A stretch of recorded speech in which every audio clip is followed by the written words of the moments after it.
আসরের মাগরিবের যখন আজান দেয় যুবকেরা নামাজ পড়তে যায় না, ওরা ফেসবুকের মধ্যে বাদান লিপ্ত থাকে। জোরকান ঠিক কিনা? এই ফেসবুক আর মোবাইল আসিয়া এই দেশটা বাদান নষ্ট করলো। প্রেম প্রীতির জ্বালা, মোবাইলের মেলা, এখন আর চিঠি লেখা লাগে না। কথা কম না কে? ও ছেলে সারা রাত জাগিয়া ফোনে কথা বলিয়া লেখা পড়াইয়া ছেলের ভালো লাগে না, লেখা পড়া মিয়া ভালো লাগে না। মোবাইল ফোন আসিল কি দোলা লাগিল, ফজরের ঘুম তো পোলার ভাঙল না। পেটে বাদে যাই থাক পরনে নাই থাক, পেটে বাদে যাই থাক পরনে নাই থাক। মোবাইল সেরা পোলার চলে না, হায় হায় মোবাইল সেরা পোলার চলে না। মোবাইল ফোন আসিল কি দোলা লাগিল, ফজরের ঘুম তো পোলার ভাঙল না। চিল্লা বলুন ঠিক কিনা? আপনার ছেলের বয়স হলো 10 বছর, তার হাতে তুলে দিয়েছেন স্ক্রিন টাচ মোবাইল। মেয়ের হাতে হলো, মেয়ের বয়স হলো 12 বছর, তার হাতে তুলে দিয়েছেন আপনি স্ক্রিন টাচ মোবাইল ফোন। আপনার দুইটা ছেলের হাতে স্ক্রিন টাচ ফোন দিয়েছেন। আপনার ছেলের বয়স হলো 12 বছর, 10 বছর, তার হাতে স্ক্রিন টাচ মোবাইল দিয়ে আপনি মসজিদের আগের কাতারে যায় আল্লাহর কাছে বেবাইতেছেন আর কাঁদতেছেন, রব্বানা জালাউলা এবার ফাঁক ফাঁক করে বেবা। তোর বেবানের 5 পয়সার দাম নাই। কথা কন না কে?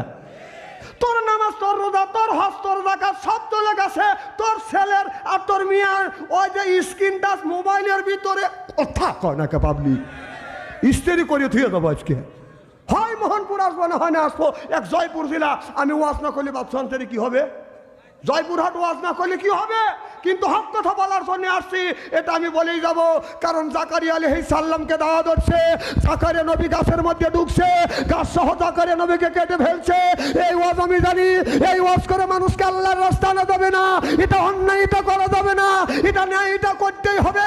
ন্যায়ের পক্ষে কথা বলতে গেলে জেল খাটা দরকার হলে জেল খাটবো, জরিমানা দেওয়ার দরকার হলে জরিমানা দিব, প্রয়োজন হলে ফাঁসির মঞ্চ চড়বো। বাতিলের সাথে আপোষ নাই। চিল্লা কোন ঠিক কিনা?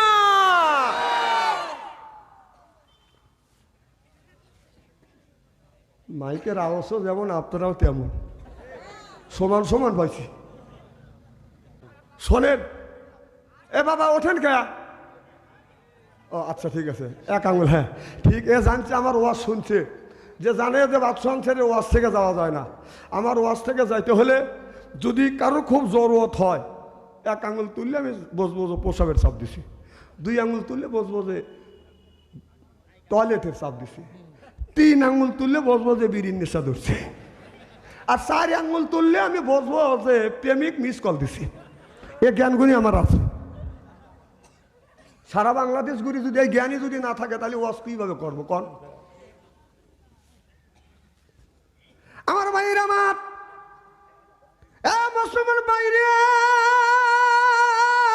ভালো করে লক্ষ্য করে শুনুন। আপনাদের এই মোহনপুর গ্রামের মধ্যে, আপনাদের মোহনপুর গ্রামের মধ্যে যদি 50টা যুবক যুবতী থাকে, কথা কি বাতান বুঝতেছেন? তার কাছে যদি স্ক্রিন টাচ মোবাইল যদি থাকে, আপনি রাত 12টার পরে মেসেঞ্জারের মধ্যে ঢুকিয়ে দেখেন, ফেসবুকের ভিতরে ঢুকিয়ে দেখেন, এই মোহনপুর গ্রামের মধ্যে যদি 50টা যুবক যুবতী থাকে, তার 45টা রাত 12টার পরে লাইনে রয়েছে।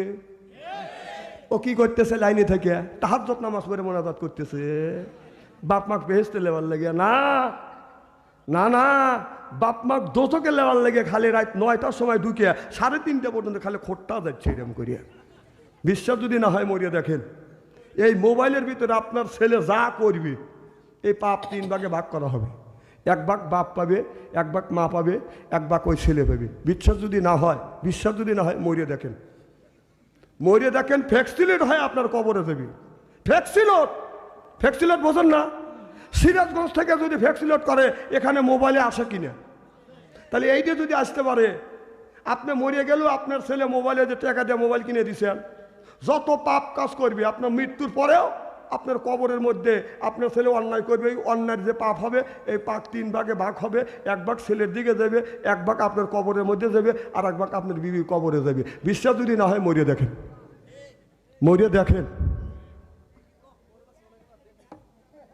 হ্যাঁ কিভাবে দেখবেন মরিয়ালান বাথাম যদি না ফাটাচ্ছে আল্লাহ, কিভাবে দেখবেন ওই দিন তখন বুঝবেন। এরা ভাবছে মরিয়া গেলি আর কিছুই হবে না, কি নিয়ত করে বসে আছে। এই দিনই তো মাগরিবের সময় তুমি নামাজ পড়ো না, ধরা খাওয়া গেছা।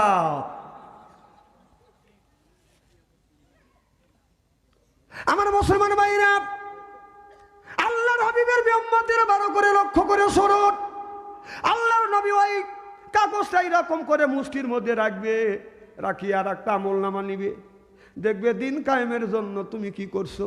আল্লাহ নবী বলবে, আমার উম্মত দিন কায়েমের জন্য তো তুমি কিছুই করো নাই, দিন প্রতিষ্ঠিত করবার জন্য তো কিছু করো নাই। উম্মত রে,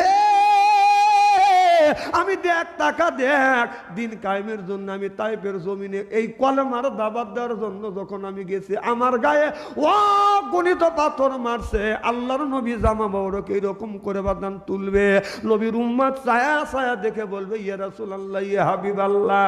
আপনার আল্লাহর নবী বলবে, আমার জামা দিয়ে তুললাম, তুমি কি কিছু দেখতেছো? বলো, নবী গো, আমি আপনার শরীরে কালা কালা দাগ দেখতেছি, এটা কিসের দাগ? আমার নবী বলে, রে উম্মত, আমি নবী যখন এই দিনের দাওয়াত দেওয়ার জন্য, দিন প্রতিষ্ঠিত করবার জন্য তাইফের জমিনে গিয়েছি, তাইফের ছেলেরা, তাইফের কাফের বেঈমানেরা, আমি নবী আমার গায়ে বৃষ্টির মতো পাথর মেরেছে। মা আয়েশা রাদিয়াল্লাহু তাআলা আনহা আমার নবীর শরীর মোবারকে জয়তুনের তেল বাদান মালিশ করতেছে। আমার মা আয়েশা এটা লক্ষ্য করে দেখে, বলে, ইয়া রাসূলুল্লাহ, ইয়া হাবিবাল্লাহ, আমি দেখছি আপনার শরীরে কালা কালা দাগ দেখা যাচ্ছে। কি গো নবীজি, আপনার শরীরে কি বসন্তর গোটা হয়েছিল? আল্লাহর নবী চোখের পানি ফেলে দেয়, ফিপটে ফিপটে কান্দে। মা আয়েশা বলে, নবী গো, এই কথা বলছি, আপনার কলিজায় কি আঘাত লাগছে? আল্লাহর নবী বলে, না না, আঘাত লাগে না রে, আঘাত লাগে না রে আয়েশা, এ আয়েশা, আঘাত লাগে না। তুমি এই কথা যখন বললে, ওই কথাটা আমার মনে পড়ে গেল। আয়েশা রে, আমি নবী দিন প্রতিষ্ঠিত করবার জন্য তাইফের জমিনে যখন গিয়েছি রে আয়েশা, তাইফের ছেলেরা আমার গায়ে অগণিত বৃষ্টির মতো পাথর মেরেছে। এ আয়েশা, এই পাথরের দাগ এখন পর্যন্ত আমার শরীর থেকে মুছে যায় না রে আয়েশা। আমার নবী দিন প্রতিষ্ঠিত করবার জন্য মারি খায়াছে, আমরা কয়দিন দিন প্রতিষ্ঠিত করবার জন্য মারি খায়াছি। এই কোরআনের মধ্যে আল্লাহ বললেন, ওয়াজা আল্লাহ লিল মুত্তাকিনা ইমামা, একটা নেককার পরহেজগার ইমাম বানাও। এ কথা কার? আল্লাহ বললেন, ওয়াজা আল্লাহ, আয় আল্লাহ লিল মুত্তাকিনা ইমামা, একটা নেককার পরহেজগার ইমাম বানাও। সেই ইমামটা কি? মসজিদের ইমাম। মসজিদের ইমামের কথা বলে নাই, সেইটা হলো ওয়াটের ইমাম, সেইটা হলো মেম্বার। ইউনিয়নের ইমাম সেইটা হলো চেয়ারম্যান। থানার ইমাম সেইটা হলো বাদান এমপি।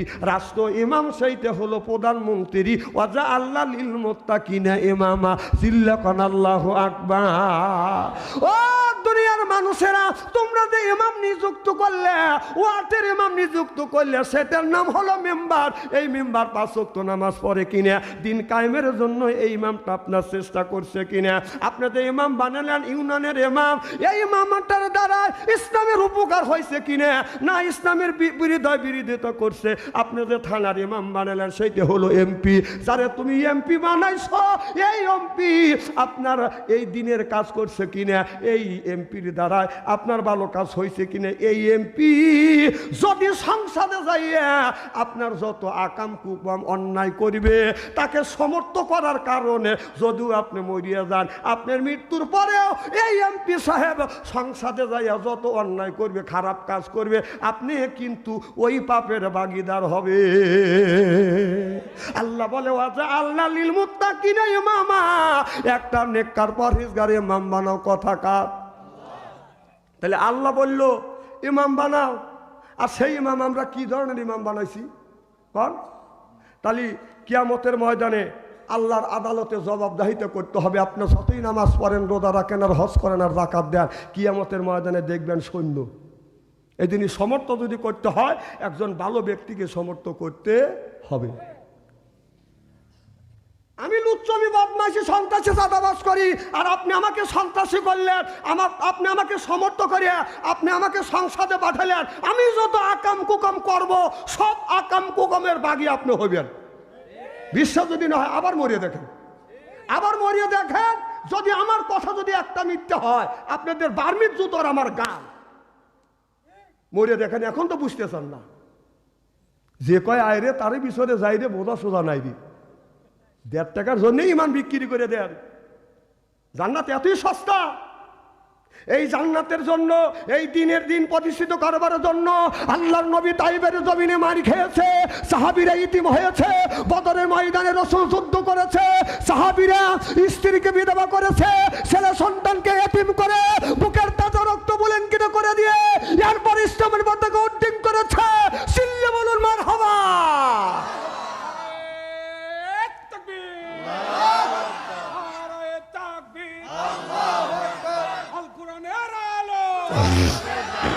সংসদে জালো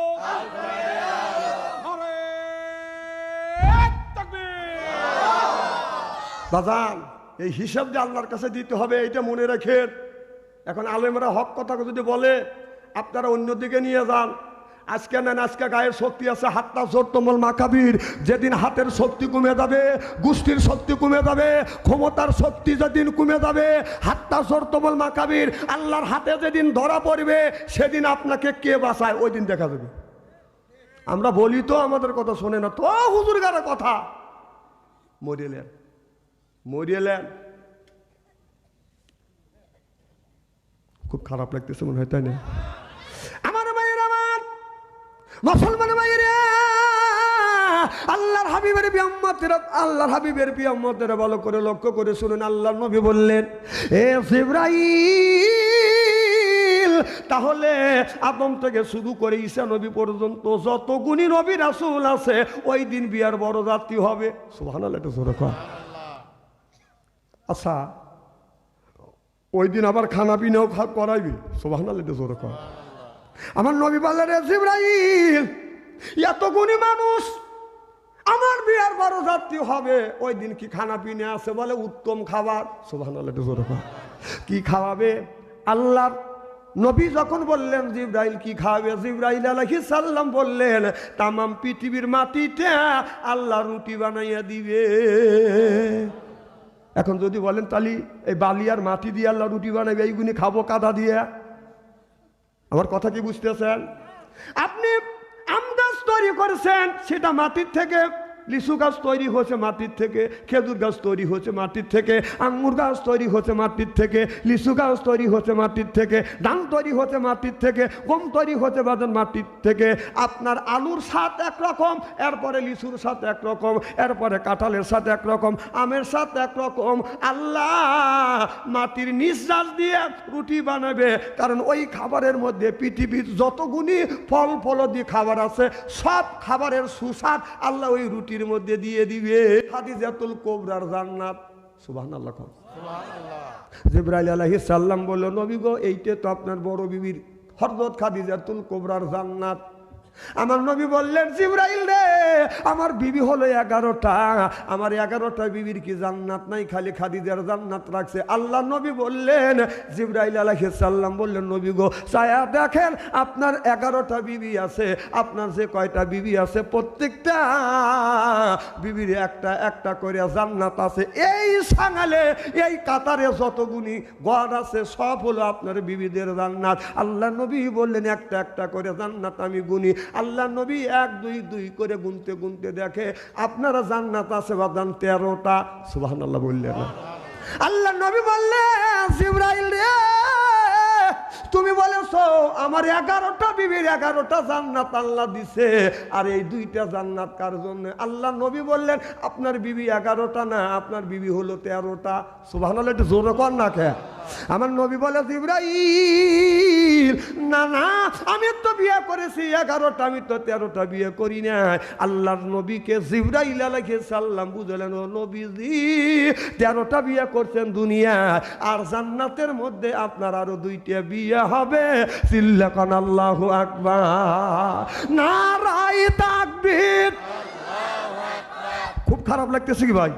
আচ্ছা, হ্যাঁ,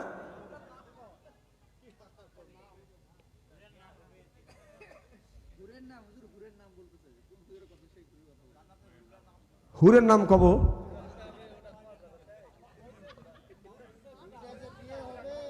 দুইটা স্ত্রীর নাম, মারহাবাটা জোরে কর। এত তাড়াতাড়ি বললি তো আর শেষই হয়ে গেল।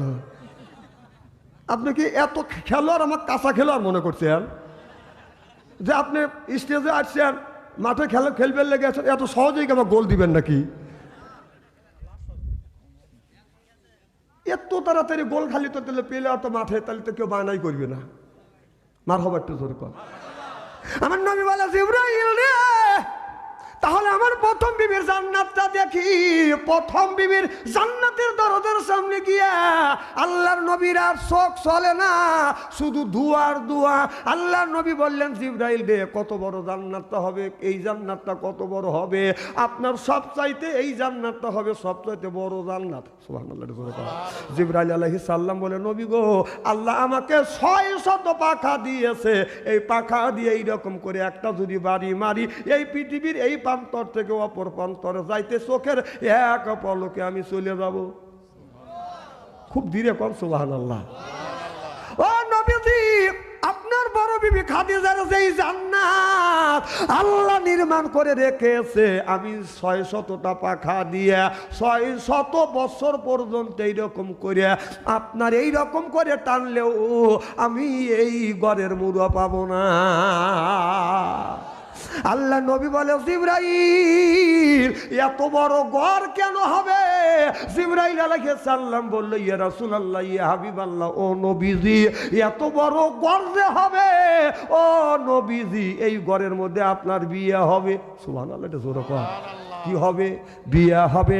আল্লাহ নবী বললেন, জিবরাইল আমার যে বিয়ে হবে, এই বিয়ের বড় যাত্রী কি হবে? আল্লাহ নবী বললেন, আদম থেকে শুরু করিয়া যতগুলি নবী রাসূল আসছে, অর্থাৎ 1,24,000 পয়গাম্বর হবে আপনার বিয়ের বড় যাত্রী।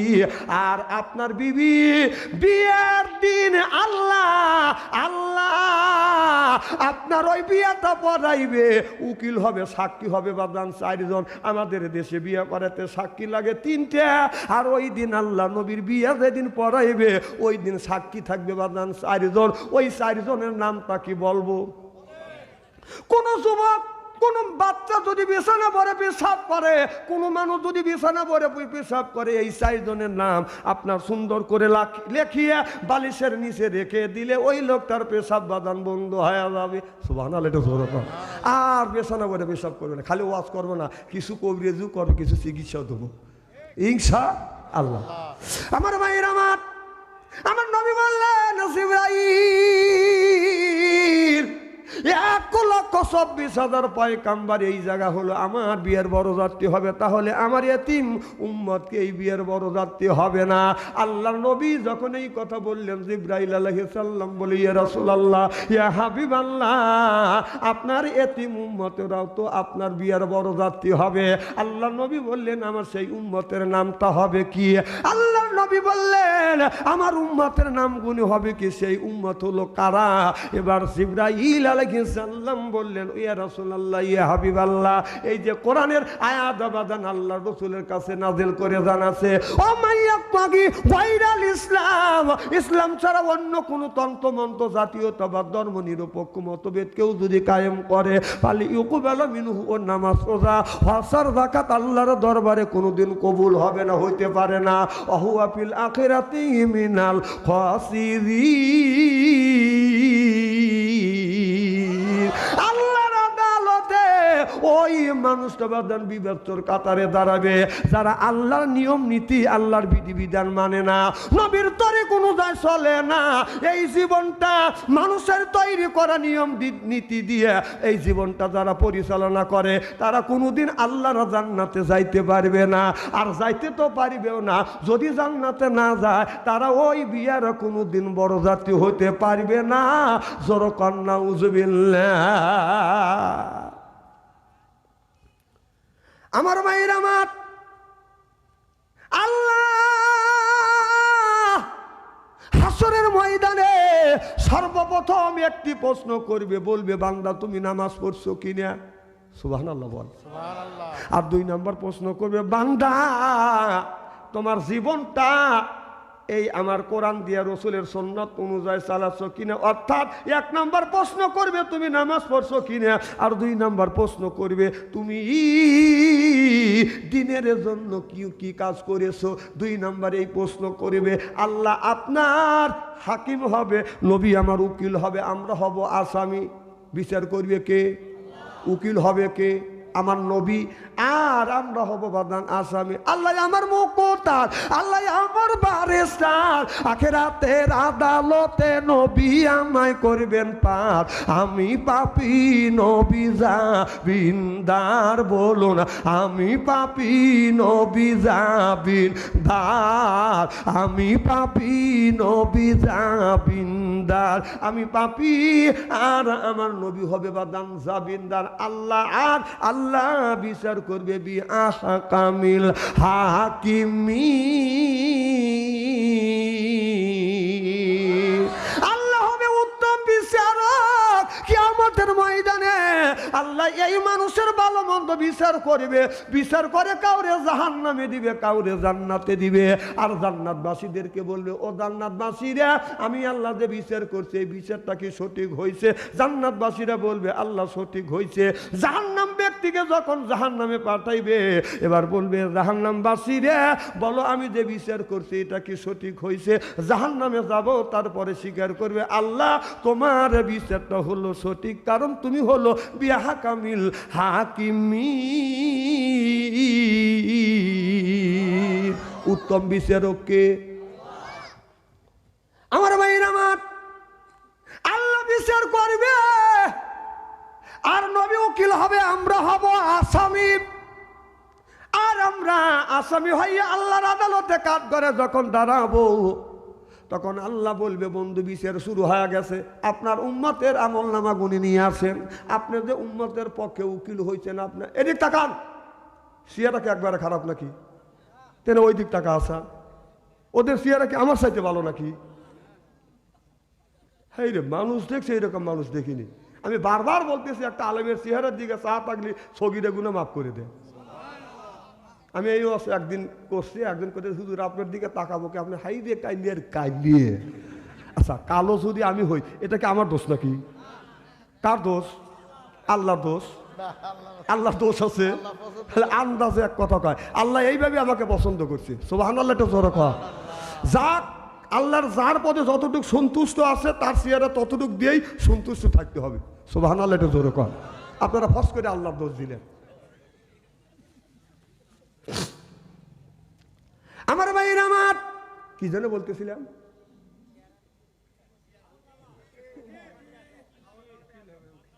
আল্লাহ নবী উকিল হবে, আল্লাহ হাকিম হবে, আসামি হব আমরা।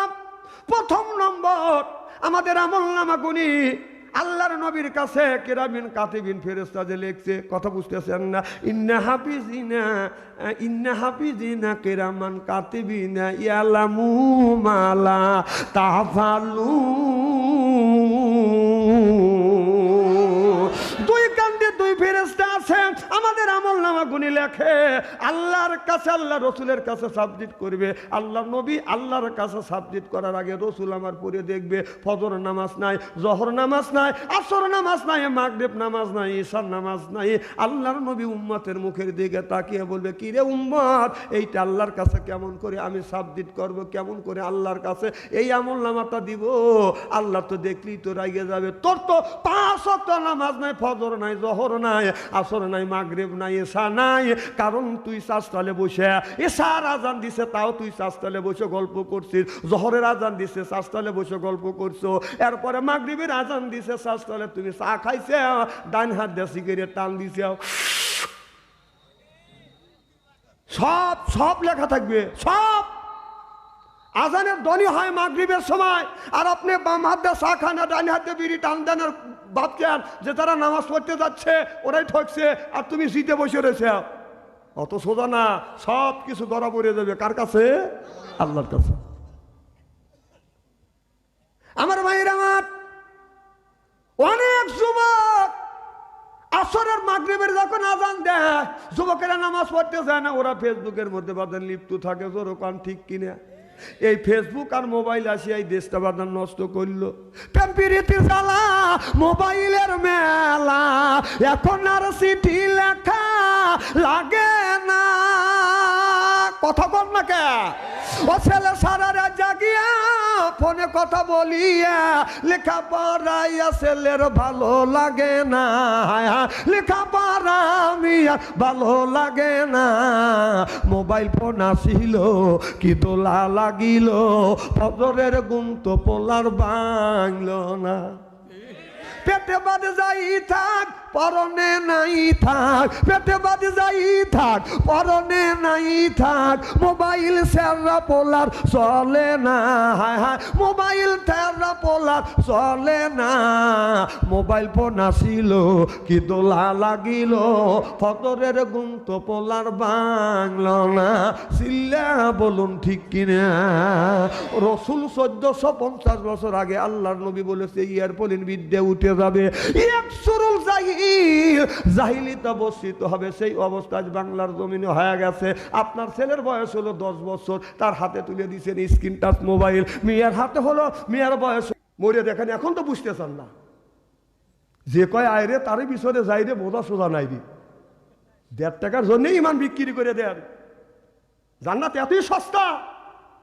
এই জান্নাতের জন্য, এই দিনের দিন প্রতিষ্ঠিত করবার জন্য আল্লাহর নবী তাইবের জমিনে মারি খেয়েছে, সাহাবীরা ইতিম হয়েছে, বদরের ময়দানে রাসূল যুদ্ধ করেছে, সাহাবীরা স্ত্রীকে বিধবা করেছে, ছেলে সন্তানকে এতিম করে বুকের তাজা রক্ত বুলেন কিনে করে দিয়ে এরপর ইসলামের পতাকা উড্ডীন করেছে। চিল্লে বলুন মারহাবা।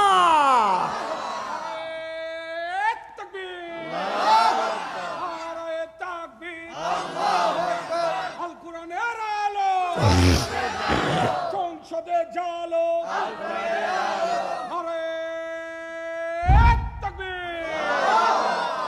বাজান, এই হিসাব যে আল্লাহর কাছে দিতে হবে এটা মনে রাখেন। এখন আলেমরা হক কথা যদি বলে আপনারা অন্যদিকে নিয়ে যান। আজকে নেন, আজকে গায়ের শক্তি আছে, হাতটা জোরতমল মাকাবির। যেদিন হাতের শক্তি কমে যাবে, গোষ্ঠীর শক্তি কমে যাবে, ক্ষমতার শক্তি যেদিন কমে যাবে, হাতটা জোরতমল মাকাবির আল্লাহর হাতে যেদিন ধরা পড়বে, সেদিন আপনাকে কে বাঁচায় ওই দিন দেখা যাবে।